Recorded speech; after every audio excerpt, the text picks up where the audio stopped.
ഗുരുസ്മരണയാണ് ഇവിടെ നടക്കുന്നത്.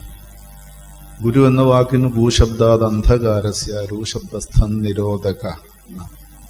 എന്താണോ ജീവിതത്തിൽ നിന്നാരാണോ നമ്മുടെ അന്ധകാരത്തെ അകറ്റുന്നത്, അതാണ് ഗുരു.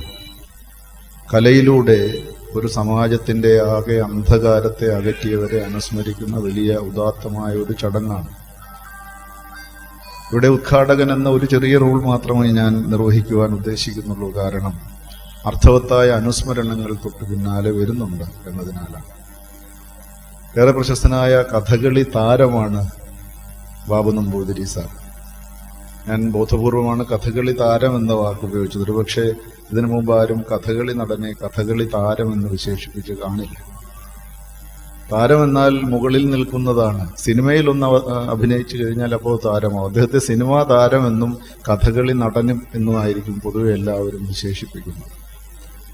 ഒരു സിനിമയിൽ അഭിനയിച്ചാൽ സിനിമയുടെ അരികു ചേർന്ന് പോയാൽ പോലും അദ്ദേഹം താരമായി മാറും. താരത്തിന്റെ സ്ഥാനം എപ്പോഴും മുകളിലാണ്. തന്നിൽ നിന്ന് അകന്നു നിൽക്കുന്ന ഒന്നിനെയാണ് താരമായി കാണുന്നത്, ആരാധനയോടുകൂടി കാണുന്നതിനെയാണ്. താഴേക്ക് വന്നാൽ അവതാരമായി പോകും. പല അവതാരങ്ങളും താഴെ വന്ന് സമാജത്തിൻ്റെ മുഴുവൻ ബുദ്ധിമുട്ടുകൾ അനുഭവിച്ച് തിരിച്ചു പോയത് ഇതിഹാസങ്ങളിലും ചരിത്രങ്ങളിലും പുരാണങ്ങളിലും ഒക്കെ നാം വായിച്ചെടുക്കാറുണ്ട്. അവതാരമായി നിന്നവരായിരുന്നു നമ്മുടെ ആചാര്യന്മാർ എന്നതാണ് നമ്മുടെ കലകളൊക്കെ നിലനിൽക്കുവാനുണ്ടായ ഒരു കാരണം.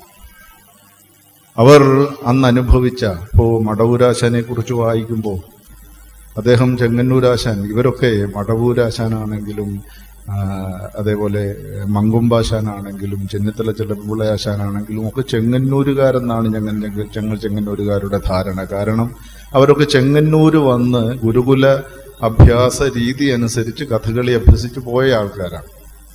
ചെങ്ങന്നൂരാശാന്റെ വീട്ടിൽ താമസിച്ച് കഥകളി അഭ്യസിച്ച ആൾക്കാരായിരുന്നു. എത്രമാത്രം ത്യാഗമായിരുന്നു ഈ ഒരു കലയെ കൊണ്ടു നടക്കുവാൻ, വളർത്തിയെടുക്കുവാനൊക്കെ അവർ അന്ന് സഹിച്ചത് എന്ന് അവരുടെ ജീവിത രീതിയെ, ജീവിതചര്യയെ, ജീവിത പന്ഥാവിനെയൊക്കെ ഒന്ന് വായിച്ചെടുക്കുവാൻ ശ്രമിച്ചാൽ നമുക്ക് മനസ്സിലാകും. യാതൊരു പരപ്രേരണയുമില്ലാതെ, പുറത്തുനിന്നുള്ള യാതൊരു സഹായവും ലഭ്യമാകാതെ ഒരു കലയെ കൊണ്ടു നടന്ന ആൾക്കാരാണ് ഇന്ന് ഇപ്രകാരം സമഗ്രമായ രീതിയിൽ, സർവസ്പർശിയായ രീതിയിൽ, സർവരാലും ആദരിക്കപ്പെടുന്ന രീതിയിൽ ഈ മഹാകലയെ വളർത്തിയെടുക്കുന്നതിന് കാരണക്കാരായി ഭവിച്ചത്.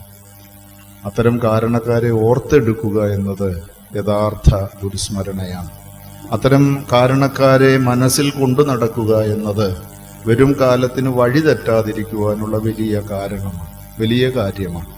വരും കാലത്തെ വഴിതെറ്റാതെ നടത്തുവാൻ ഉള്ള ഒന്നിൻ്റെ പേരാണ് കല. കാലത്തെയും മനുഷ്യനെയും തമ്മിൽ ബന്ധിപ്പിച്ചു നിർത്തുന്നതാണ് കല. കാലത്തിൽ നിന്ന് അന്യമായി പോയാൽ കലയ്ക്ക് നിലനിൽപ്പില്ലാതെയാകും. നമ്മുടെ എല്ലാ കലകളും, നമ്മുടെ എല്ലാ ഇതിഹാസങ്ങളും, നമ്മുടെ പുരാണങ്ങളുമൊക്കെ കാലത്തെ, കടന്നുപോകുന്ന കാലത്തെ അഭിസംബോധന ചെയ്ത് അതിനോട് സംവദിച്ച് മുന്നോട്ട് പോകുന്നവയാണ്. ഇന്നിപ്പോൾ സീതാസ്വയംവരം ഇവിടെ നടക്കുമ്പോൾ പരശുരാമൻ വന്ന് രേ രാഘവരാമ എന്ന് പറഞ്ഞിട്ട് ആരടാ രാമനോ മൂഢ എന്ന് ചോദിച്ച് വഴി തടയുമ്പോൾ ഇതി കർത്തവ്യതാ മൂഢനായി, നിഷ്ക്രിയനായി, നിർമ്മമനായി, നിരഹങ്കാരിയായി നിൽക്കുന്ന ആ രാഘവരാമനെ കണ്ടപ്പോൾ ഇക്കാലത്ത് ഇപ്പോൾ നടക്കുന്ന ഒരു സംഭവം എനിക്ക് പെട്ടെന്ന് ഓർമ്മ വന്നത്, ആ രാഘവരാമനിൽ എനിക്ക് വി കെ ഹരിനാരായണനെയാണ് കാണുവാൻ കഴിഞ്ഞത്. അപ്പോൾ കാലത്തുള്ള ആരായിരിക്കും ഭാർഗവരാമനെന്ന് ഞാൻ നിങ്ങളോട് പറയുന്നില്ല, ആലോചിച്ചെടുത്താൽ മതി. ഞാനൊഴിഞ്ഞുണ്ടോ രാമനി ത്രിഭുവനത്തിങ്കൽ മാനവനായ ഭവാൻ ക്ഷത്രിയനെന്നാകിലോ നില്ലരക്ഷണവെന്നോട് യുദ്ധം ചെയ്യുവാൻ വില്ലിങ്കൽ നിനക്കേറ്റം വല്ലഭമുണ്ടല്ലോ കേൾ. നീയല്ലോ ബലാൽ ശൈവചാപം ഖണ്ഡിച്ചത്, എൻ്റെ കയ്യിലുണ്ടൊരു ചാപം വൈഷ്ണവം മഹാസാരം.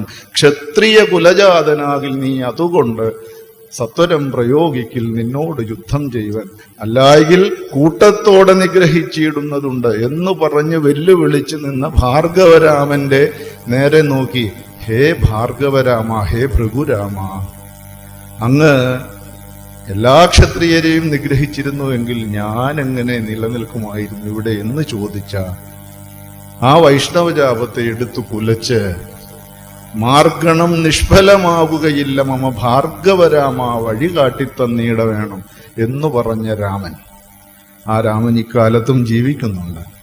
ഇക്കാലത്തും ജീവിക്കുന്നുണ്ടെന്ന് നമുക്ക് കാണുവാൻ കഴിയും. കലയിലൂടെ കാലത്തെ അഭിസംബോധന ചെയ്തു പോകുന്നത് നമുക്ക് കാണുവാൻ കഴിയും. കാലത്തെ അഭിസംബോധന ചെയ്യുന്നത്, കാലത്തെ കോർത്തിണക്കുന്നത്, കലാപത്തെ ഇല്ലാതെയാക്കുന്നതാണ് കല.